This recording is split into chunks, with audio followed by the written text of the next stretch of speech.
उसका पति जब उसकी कहानी लिखने चला तो उसे नाम दिया शिशिर, यानी ओस की बूंद। पर बाद में उसको याद करते करते उसने लिखा, उसे शिशिर कहना अन्याय है। वह तो पर्वत कन्या हेमंती है, ठीक पर्वतों से मजबूत और अडिग। समय समय भी उसे मिटा नहीं सकता, ऐसी थी हेमंती। उसके पति का नाम करके गुरुदेव रविंद्रनाथ टैगोर ने इस कहानी की रचना की थी। एक ऐसी कहानी जो हर काल में प्रासंगिक है। ये कहानी बांग्ला भाषा में हेमंती और हिंदी में विदा नाम से है। तो चलिए शुरुआत करते हैं आज की कहानी की। कन्या के पिता के लिए धैर्य धरना थोड़ा बहुत संभव भी था, परंतु वर के पिता पल भर के लिए भी सब्र करने को तैयार ना थे। उन्होंने समझ लिया था कि कन्या के विवाह की आयु पार हो चुकी है, परंतु किसी प्रकार कुछ दिन और पार हो गए तो इस चर्चा को किसी भी उपाय से दबा रखने की क्षमता भी समाप्त हो जाएगी। कन्या की आयु अवैध गति से बढ़ रही थी, इसमें शंका करने की आवश्यकता नहीं थी, किंतु शंका इस बात की थी कि कन्या की तुलना में दहेज की रकम अब भी काफ़ी अधिक थी। वर के पिता इसी कारण इतनी जल्दी मचा रहे थे।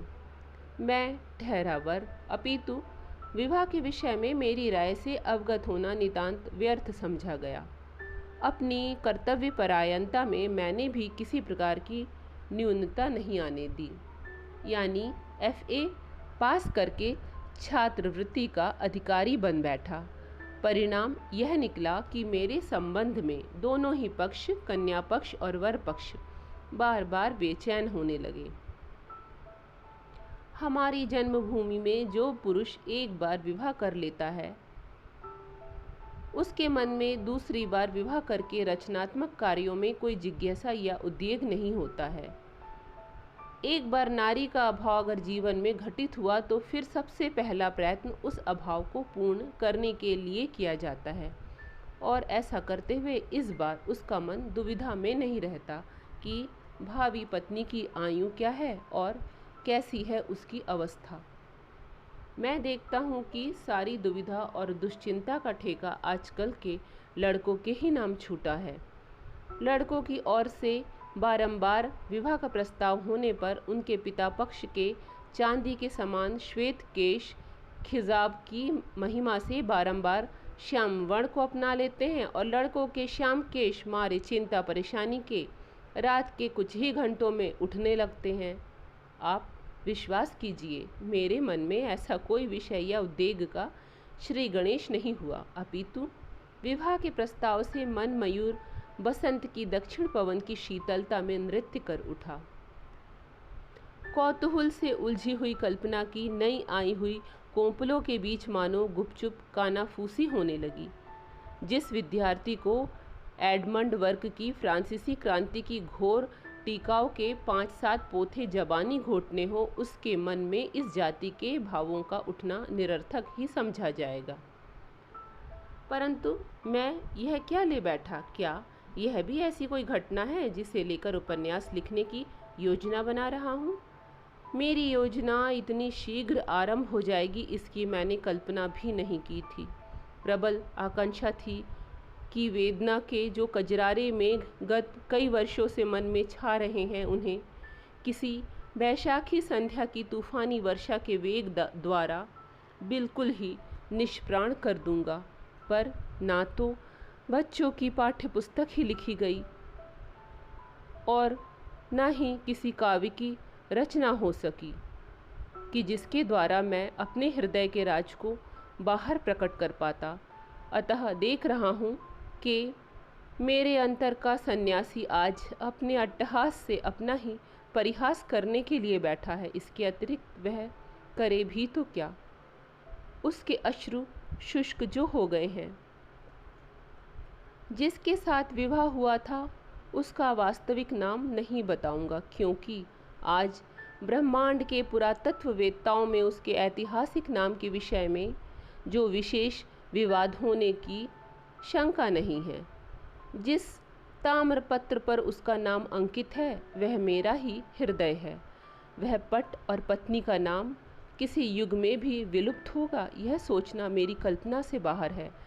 परंतु जिस सुनहरी दुनिया में वह अक्षय बना रहा, वहाँ इतिहास के विद्वानों का आना जाना नहीं होता।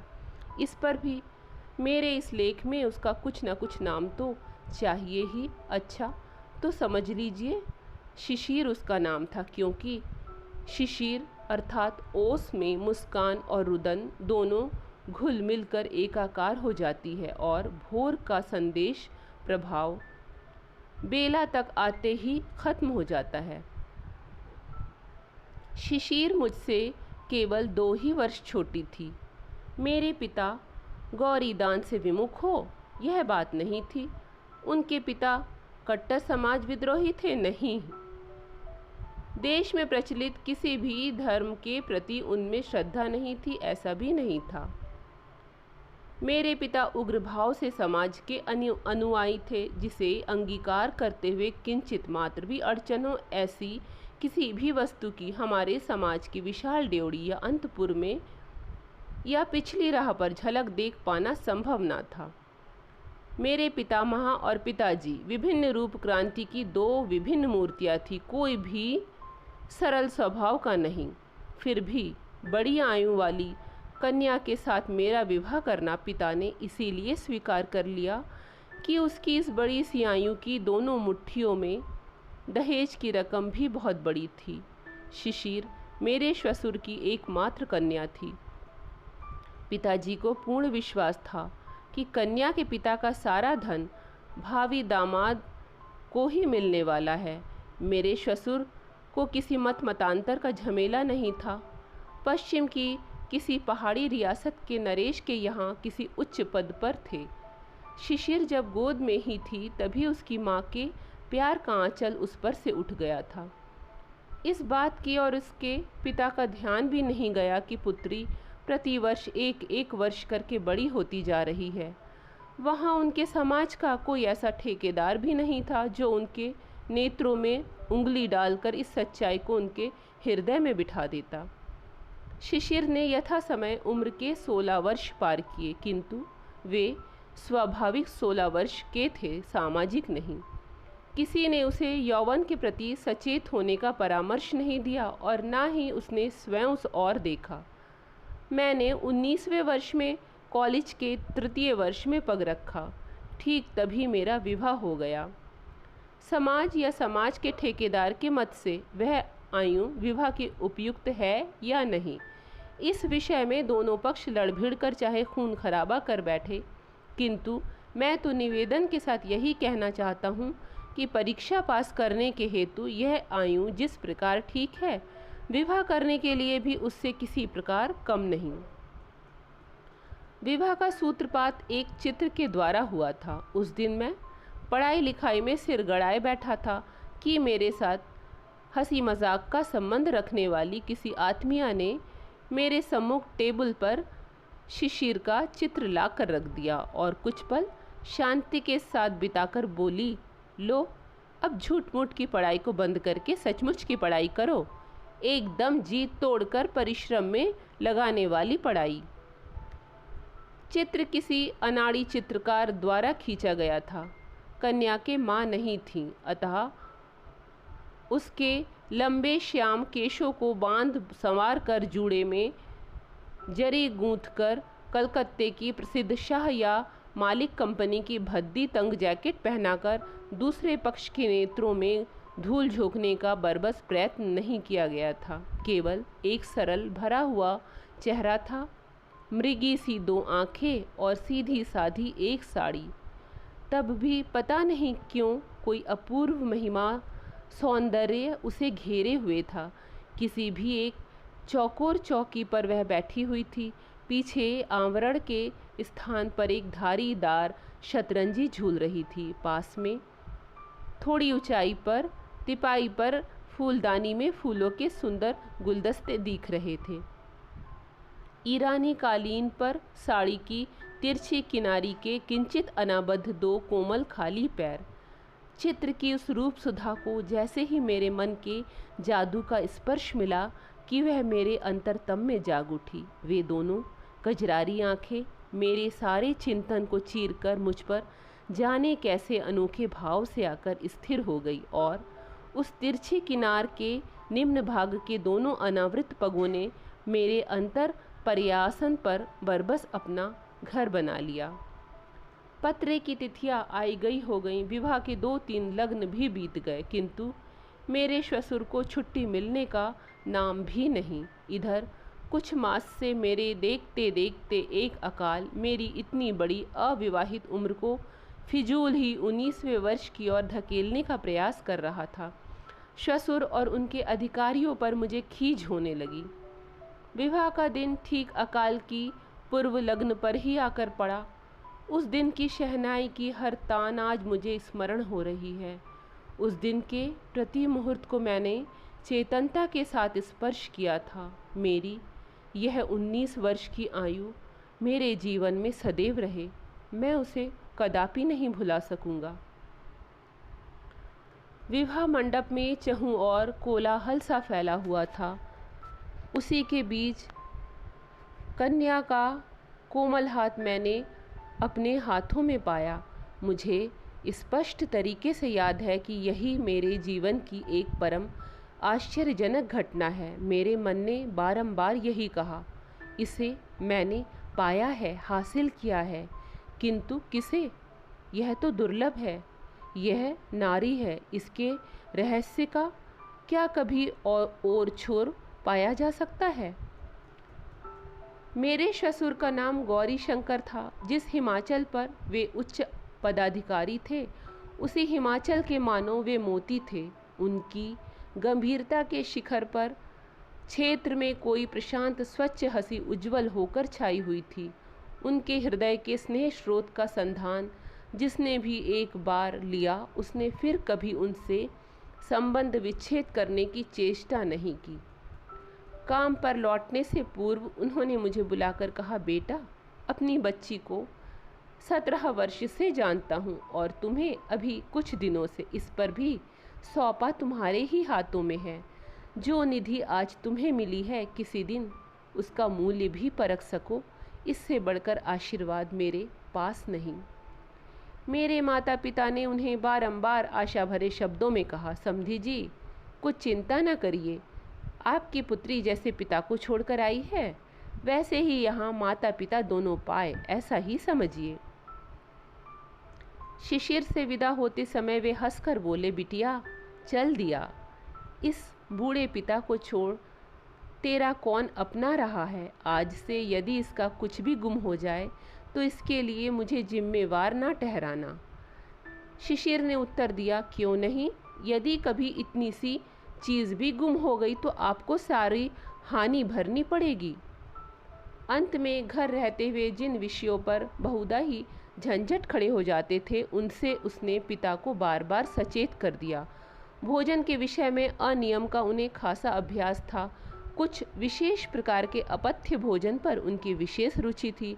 पिता को उन सारे प्रलोभनों से यथासंभव दूर रखना बेटी का विशेष कर्तव्य था। इसी से वह पिता का हाथ पकड़कर बोली, बाबूजी, क्या मेरी एक बात रखेंगे? पिता ने प्रफुल्लित मन से कहा, मानव इसीलिए वचन देता है कि एक दिन उसे भंग कर चैन की सांस ले सके, इससे वचन न देना ही श्रेयस्कर है। फिर वह कुछ न बोली और पिता के चले जाने पर उसने कमरे के द्वार बंद कर लिए। इसके बाद की घटना का बखान अंतर्यामी ही कर सकते हैं। पिता पुत्री की अश्रुहीन विदाई का दृश्य पार्श्व के कक्ष की चिर कोतूहली अंतपुरिकाओं ने देखा, सुना और आलोचना की। कैसी अजीब बात है भला, रूखी सूखी जमीन पर रहते रहते इन लोगों का हृदय भी सूख कर काटा हो गया। माया ममता का चिन्ह लेश मात्र भी नहीं रहा। राम राम राम। मेरे ससुर के मित्र बनमाली बाबू ने ही हमारी बातचीत पक्की की थी।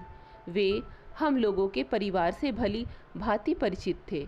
वे मेरे ससुर से बोले, बेटी को छोड़कर तो तुम्हारा दुनिया में कोई नहीं है, यहीं इनके पास ही कोई मकान लेकर जिंदगी के शेष दिन काट डालो।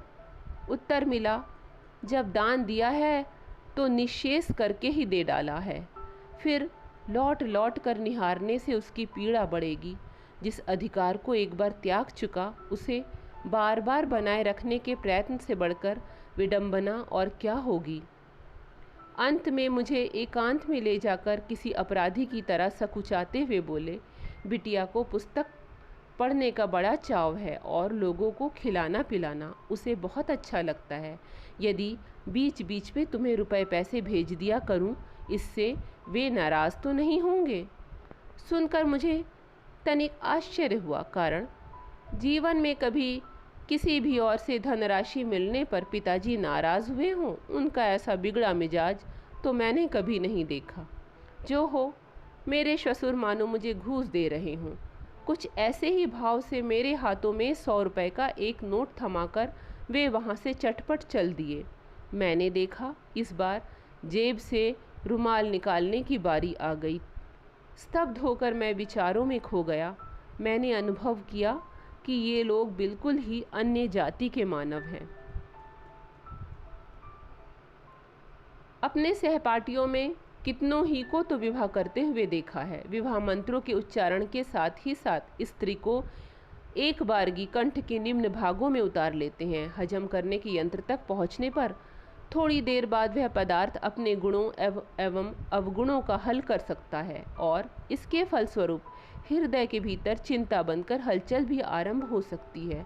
सो होती रहे, परंतु निगलने के रास्ते में इससे कोई रुकावट नहीं पड़ती।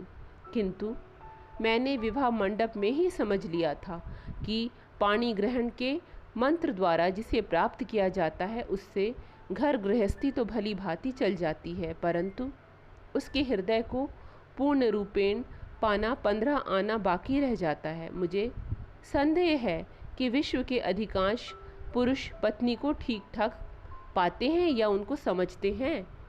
वे स्त्री को ब्याह कर ले आते हैं किंतु उपलब्ध नहीं कर पाते और ना कभी उन्हें इस बात का एहसास हो पाता है कि उन्होंने पाया कुछ भी नहीं।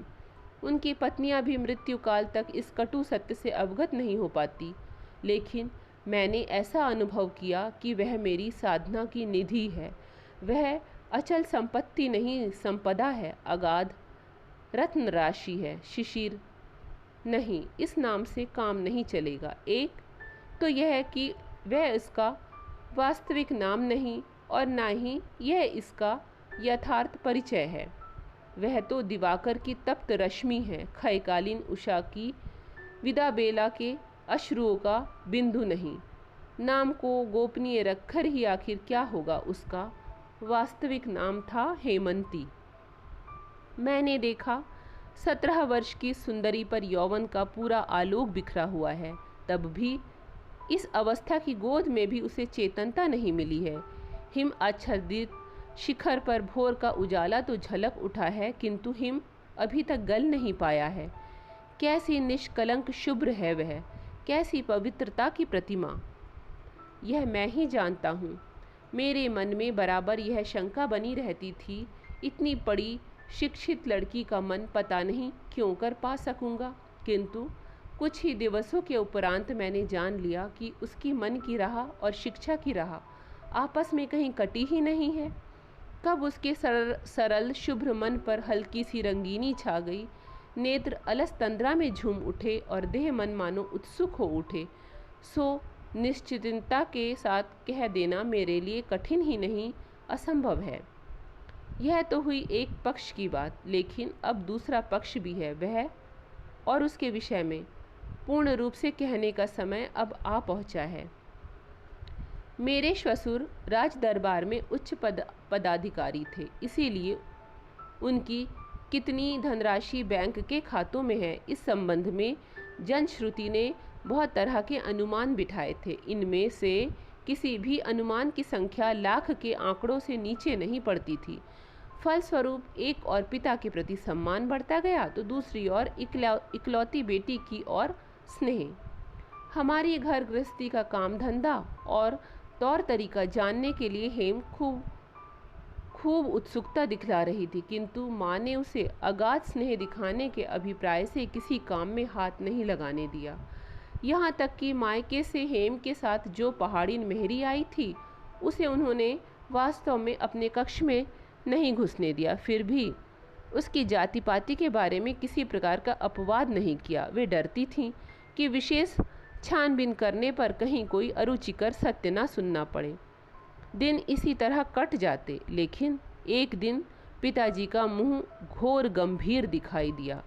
बात यह थी कि मेरे ससुर ने मेरे विवाह में 15,000 रुपये नकद और 5,000 के आभूषण दिए थे। इधर पिताजी को किसी कृपा पात्र दलाल से पता चला कि यह धनराशि कर्ज लेकर जुटाई गई थी, जिसका ब्याज भी कुछ मामूली ना था, और लाख रुपए की अफवाह तो बिल्कुल उड़ाई हुई थी। वास्तव में मेरे विवाह के पूर्व ससुर की संपत्ति के परिणाम के विषय में पिताजी ने भी उनकी कोई आलोचना नहीं की थी। तब भी ना जाने किसी तर्क पद्धति से आज उन्होंने यह बिल्कुल पक्का निश्चय कर लिया था कि उनके समधी ने जानबूझकर यह धोखा उनके साथ किया है। इसके अलावा पिताजी की यह धारणा थी कि मेरे ससुर राजा के मुख्यमंत्री या उसी समान किसी उच्च पद के अधिकारी हैं। पीछे पता चला कि वे वहाँ के शिक्षा विभाग के अध्यक्ष हैं। पिताजी ने टीका की, अर्थात विद्यालय के मुख्य अध्यापक। विश्व में जितने भी भद्र पद है उनमें सबसे ऊंचा है। पिताजी ने बड़ी बड़ी आशाएं कर रखी थी कि आज नहीं तो कल ससुर के अवकाश प्राप्त करने पर राज मंत्री के पद पर वे स्वयं ही प्रतिष्ठित होंगे। इन्हीं दिनों के कार्तिक मास में रामलीला के उपलक्ष्य में हमारा जन्मभूमि का सारा परिवार कलकत्ते वाली हवेली में आ जुटा है। वधू को देखते ही उनमें एक छोर से दूसरे छोर तक कानाफूसी की लहर दौड़ गई, क्रमशः अस्फुट हुई। दूर के नाते से संबंधित नानी ने कहा, आग लगे मेरे भाग्य को, नई बहू ने तो उम्र में मुझे भी हरा दिया। सुनकर नानी की समवयस्का बोल उठी, अरे हमें ना हराएगी तो हमारा बच्चा विदेश से बहू लाने ही क्यों जाएगा। माँ ने उग्रता के साथ उत्तर दिया, भैया रे, यह क्या बात हो रही है। बहू ने अभी 11 पार नहीं किए हैं, यही अगले फाल्गुन में 12 में पाँव धरेगी। पछुआ देश में दाल भात खा खा कर बड़ी हुई है बेचारी, सो देह तनिक अधिक संभल गई है। वृद्धाओं ने शांत अविश्वास के साथ उत्तर दिया, सो बिटिया रानी, इतनी कमज़ोर तो हमारी निगाह अभी नहीं हुई है।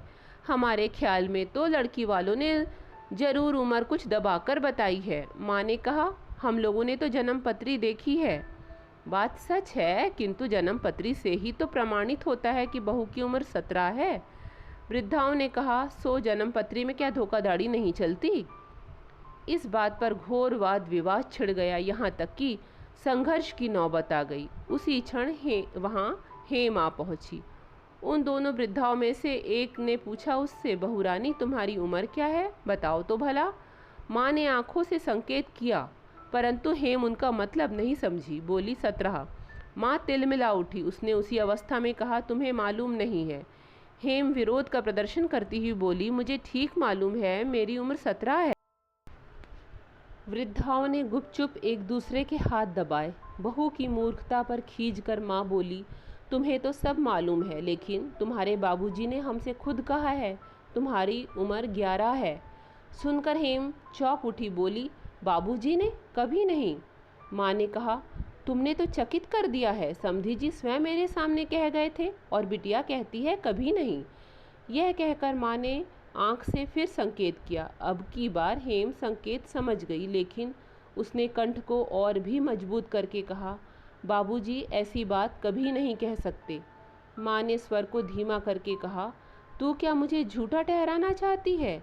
हेम ने फिर वही दोहराया, बाबूजी कभी झूठ नहीं बोलते। इसके बाद माँ जितना भी अपवाद फैलाने लगी, उतनी ही काली माँ फैलकर सबको एकाकार लीपने पोतने लगी। इतना ही नहीं, माँ ने नाराज़ होकर पिताजी के सम्मुख अपनी बहू की मूढ़ता और ज़िद्दीपन की शिकायत रखी। पिताजी उसी क्षण हेम को बुलाकर धमकाते हुए बोले, इतनी बड़ी अविवाहित कन्या की अवस्था 17 वर्ष की थी। वह कन्या के लिए कोई बड़प्पन की बात है जो उसका ढिंढोरा पीटती फिरोगी? हमारे घर में यह सब नहीं चलेगा, कहे देता हूँ। हाय रे भाग्य, बहुरानी के प्रति पिताजी का वह मधु मिश्रित पंचम स्वर इस प्रकार उस्ताद बाजखा के घोर षड्ज तक कैसे उतर आया? हेम ने व्यथित होकर पूछा। यदि कोई उम्र जानना चाहे तो क्या उत्तर दूं? पिताजी बोले, झूठ बोलने की आवश्यकता नहीं, कह दिया करो मुझे नहीं पता, मेरी सास माँ जानती हैं। इसके बाद झूठ किस तरह बताया जाता है, इसका सारा उपदेश सुनने के बाद हेम कुछ इस तरह चुप हो गई कि पिताजी को यह समझना बाकी न रहा कि उनका सारा सदुपदेश बिल्कुल चिकने घड़े पर पानी की तरह पड़ा है। हेम की दुर्गति पर दुख क्या प्रकट करूं? उसके समक्ष तो मेरा मस्तक ही नत हो गया। मैंने देखा शारदीय प्रभात के आकाश की तरह उसके नेत्रों की वह सरल उदार दृष्टि मानो किसी संशय की छाया से म्लान हो उठी। भीत मृगी की तरह मानो उसने मेरे मुख की ओर देखा और सोचा मैं कदाचित इन्हें नहीं पहचानता। उस दिन मैं एक सुंदर जिल्द वाली अंग्रेज़ी कविताओं की एक पुस्तक क्रय करके उसके लिए ले आया था। उसने पुस्तक को अपने सुंदर हाथों से थामा, फिर धीमे से गोद में रखकर एक बार भी खोलकर नहीं देखा। मैंने उसके दाएं हाथ को अपने हाथों में लेकर कहा, हेम, मुझ पर नाराज़ ना होना, मैं तो तुम्हारे सत्य के बंधन में बंधा हुआ हूँ। सुनकर वह कुछ न बोली, केवल तनिक मुस्कुरा दी। सृष्टिकर्ता ने वैसी ही मुस्कान जिसे दी हो, उसे और भी कुछ कहने की आवश्यकता ही कहाँ। इधर पिताजी की आर्थिक तरक्की के कुछ दिनों बाद से सृष्टिकर्ता के उस अनुग्रह को चिर स्थायी कर रखने के स्वार्थ से हमारे यहाँ नए उत्साह से पूजा पाठ चल रहा था। आज तक कभी भी पूजा अर्चना में बहू की कभी भी बुलाहट नहीं हुई। अचानक नई वधू को पूजा का थाल सजाने का आदेश मिला। वह बोली, माँ मुझे समझा दो, कैसे क्या करना होगा? प्रश्न कुछ ऐसा ना था जिसे सुनकर किसी के सिर पर आसमान टूट पड़ता। यह तो सब लोग भली प्रकार जानते थे कि मातृहीना हेम प्रवास में ही इतनी बड़ी हुई है। तब भी इस उद्देश्य का आशय तो केवल हेम को लज्जित करना ही था। सो सभी ने अपने गाल पर हथेली रखकर कहा, हाय मैया, यह भला कैसी बात है? आखिर किस नास्तिक के घर की बेटी है? बहू घर की लक्ष्मी अब इस गृहस्थी से विदा होने ही वाली है, देरी मत समझना। और इसी प्रसंग में हेम के पिता को लक्ष्य करके ना जाने कितनी अकथनीय बातें की गईं। कटु आलोचना की हवा जब से चलनी आरंभ हुई थी, तब से हेम आज तक बराबर चुप रहकर सब सहन करती आ रही थी। कभी पल भर के लिए भी उसने किसी के सामने अश्रु ना बहाए, परंतु आज तो उसकी बड़ी बड़ी आंखों को प्लावित करती हुई अश्रुओं की झड़ी लग गई।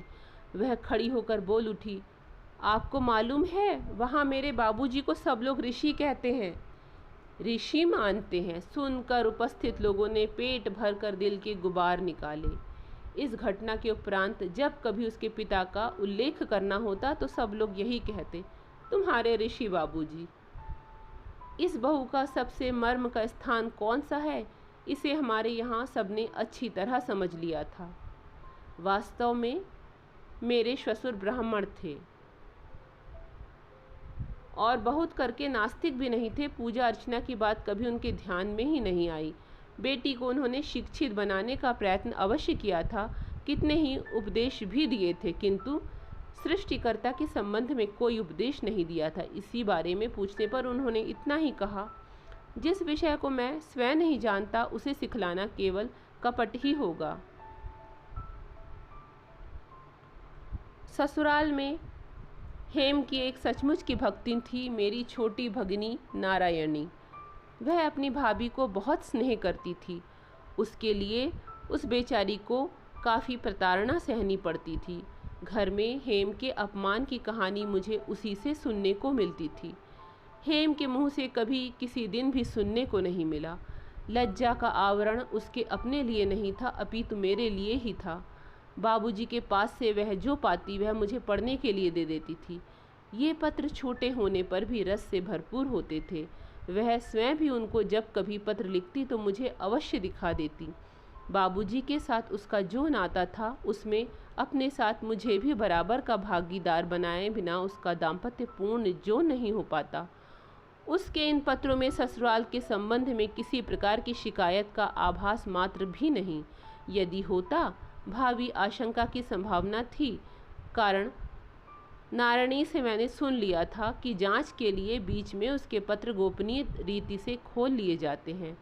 इन पत्रों में उसका कोई भी दोष सिद्ध न होने से ऊपर वालों का मन शांत हो, ऐसी बात नहीं, बल्कि आशा टूटने का दुख ही संभवतः उन्हें ज़्यादा टीसा करता था। इसीलिए उन्होंने चिढ़कर कहना शुरू कर दिया कि आखिर इतनी जल्दी जल्दी पत्र डालने की ही भला कौन सी ज़रूरत है, मानो बाबा ही सब कुछ हैं, हम लोग क्या कोई नहीं।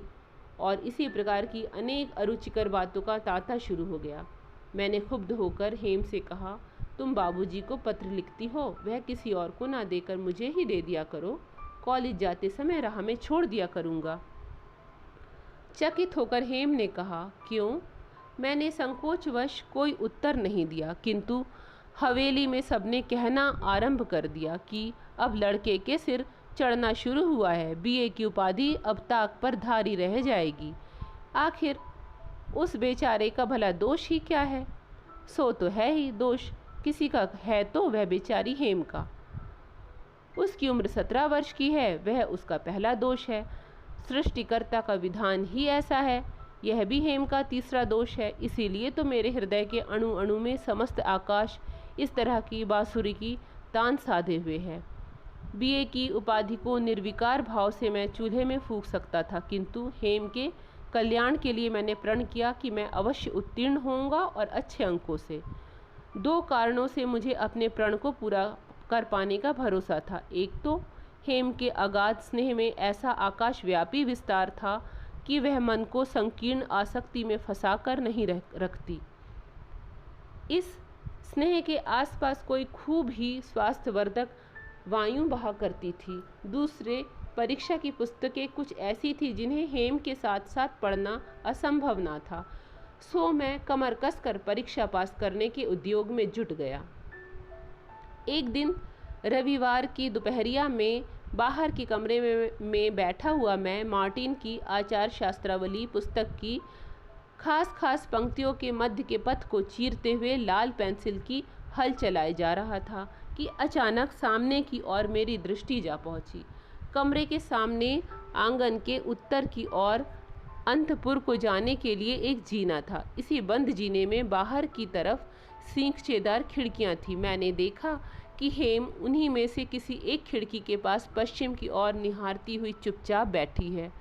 उस ओर मल्लिक की बगिया है जिसमें कचनार का पेड़ गुलाबी पुष्पों के भार को संभाले खड़ा हुआ है।